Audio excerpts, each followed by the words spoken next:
Dreams of Destruction, Chapter 9. "This is crazy," whispered Idris, swimming fast to keep up with Sarda. "Would you just hold up for a second and listen?" Sarda shook his head. "You saw what happened outside. Karzahni did something to Lesovikk. I know he did. That leaves only us to fight him, and that's what we're going to do." The two villagers swam deeper into the sea cave. Lurking somewhere inside was the maddened Karzahni, a figure of fear for every villager. Was it bravery that drove the two Matoran to dare challenge him? Or insanity? Even Sarda couldn't say for sure.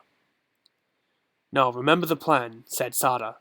"I was able to find the material Lesovikk mentioned and rig a makeshift trap. We get him to chase us, he trips the trap, and wham!" "I just hope it's wham for him," said Idris, "not wham for us." Outside the cave, Toa Lesovikk remained trapped in a vision of what might have been. His Toa team, which in reality had died thousands of years before, lived again in his Karzahni-created hallucination. There they were, Toa of fire, lightning, sonics, iron, stone, gravity, and water, banded together in the first ever Toa team. In his mind, millennia had passed, filled with hard-fought battles and great victories. Most recently, they had saved a band of Toa besieged by Frostilis on a remote island.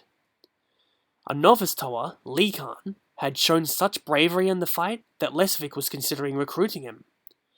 As he looked around the battlefield, Lesovikk knew that all was right in his world. "That was fun," said Toa Nikila, smiling. "I never get tired of bashing a few heads together.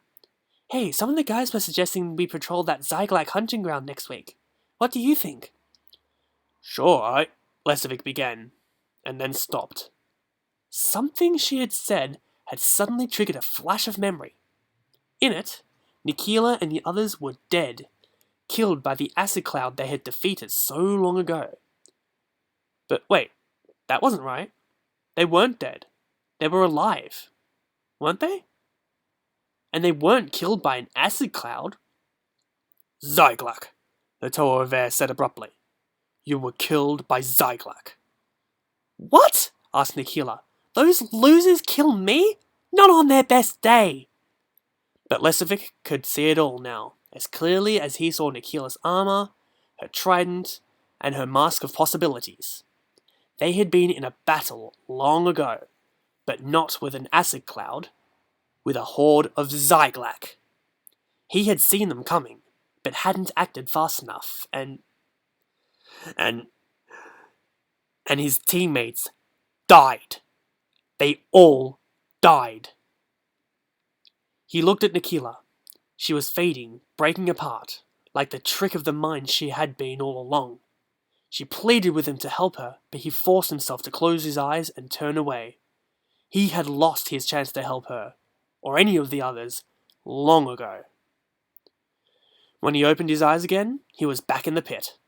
His friends were gone, his future was gone, and all that was left in him was revenge. To be continued.